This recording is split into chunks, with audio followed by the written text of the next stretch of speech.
¿Cómo estará la cosa en Michoacán? Los obispos están exigiendo alto a los asesinatos, bloqueos y extorsiones. Los obispos michoacanos, encabezados por Alberto Suárez Inda, piden un alto a la ola de asesinatos perpetrados por el crimen organizado y las demás plagas. En una carta pública señalan, continúan las extorsiones por vía telefónica o la intimidación a través de redes sociales. Suceden con frecuencia asesinatos a plena luz del día y en espacios públicos donde se encuentran muchas personas que nada tienen que ver con venganzas entre grupos delictivos. En la misiva indican también que muchas familias del campo y de los pueblos, por presión de grupos criminales, se ven obligadas a abandonar sus tierras y sus casas. Es frecuente el bloqueo de carreteras por parte de grupos que emplean este recurso para hacerse escuchar en sus demandas.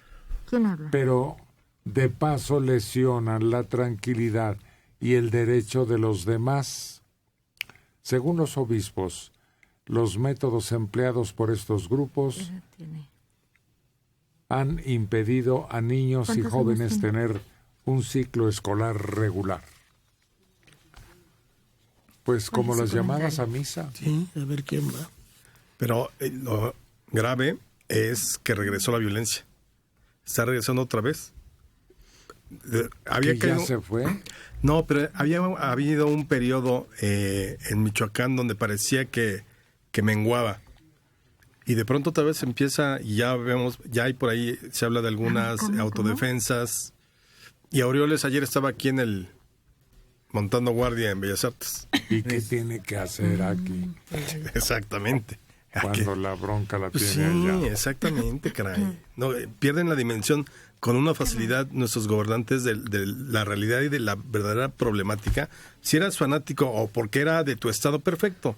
Muy bien, mandas Luis Miguel lo hace, mandas unas flores. Quédate a donde debes de estar. Para eso te contrató la ciudadanía, caray. Y es que Aureoles está en todo menos en misa, en el homenaje, o está con las miras a la candidatura hacia el 18. Hasta luego.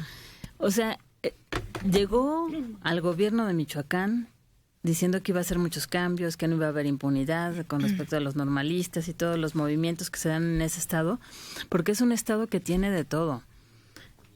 Por un lado, los cárteles, por otro lado, las autodefensas, que como sea también son un grupo que se está moviendo ahí. Los normalistas, los cárteles, las extorsiones, o sea, se mueven muchas cosas en ese lugar. El saqueo de las minas y de las maderas también, finas. Y el gobernador, en todo menos ahí en su estado. Tenemos noticias de Guanajuato. Aún con presencia del Mando Único de Seguridad, continúa el hallazgo de cadáveres arrojados al campo agrícola y caminos vecinales en Pénjamo.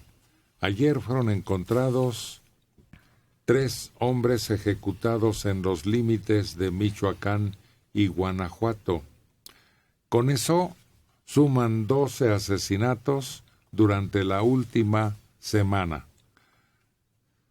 Hombres atados de pies y manos, y admiten las autoridades que los criminales aprovechan áreas solitarias para deshacerse de estos cuerpos.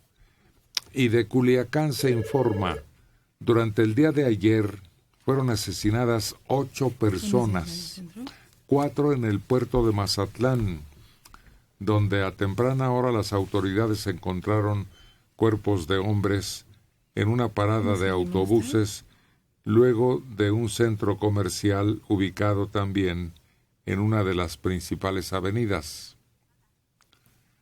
Y ¿en la computadora? De Chilpancingo, Guerrero. La espiral de violencia en la capital de Guerrero ha provocado el éxodo de empresarios que se han visto obligados a cerrar sus negocios o manejarlos a control remoto desde otras entidades. ¿Qué página está? Esa es la situación prevaleciente. Muertos por un lado y por otro, y inseguridad insostenible en otras. Lo malo es que cada vez hay menos lugares desde donde manejar esos negocios a control remoto. La mano del crimen es muy larga. Muy bien, escuché por su radio. Pues sí, no puedes escapar porque prácticamente todo el país está inmerso en esto, en estos dos factores, asesinatos y extorsión. Solamente desde fuera del país tendrían oportunidad. No, bueno, pero hay negocios que no tienen esa posibilidad. no. De ninguna manera. Imagínate si el que vende los pastelitos en la colonia tiene que administrar desde Texas, pues no es ningún negocio eso. No, además se aúna ahí la inseguridad por los frecuentes despojos o de plano llevarse los camiones de los grupos inconformes que están en las protestas. Pero yo entiendo que hay la organización delincuencial que cuesta trabajo dar con ella porque tiene muchas cabezas. Pero fíjate que en las extorsiones, en los cobros por piso, ahí les falta una estrategia. Voy a poner 100 agentes simulados, encubiertos, para estar pendiente de los negocios que han tenido la amenaza o las colonias en donde existe la amenaza, y los voy rotando y los meto como clientes o como cargadores de las cajas de refrescos, no sé, algo, pero ahí como que lo dejaron crecer y ya no lo pueden detener. Claro, porque yo creo que lo más grave de todo es que ante la ineficiencia de las autoridades, la sociedad se ha tenido que adaptar al modo de vida que te propone el crimen organizado. Claro. Y no al revés, que el crimen organizado se someta al Estado institucional y a las leyes. Eso es gravísimo. Estamos muy acostumbrados a irnos sometiendo y a ir encontrando un statu quo dentro de esa lógica. Entonces ya dentro de tus gastos fijos tú dices, bueno, pues son 3,000 pesos o lo que sea, porque van a venir a extorsionarme. O sea, ya empiezas a verlo desde esa perspectiva.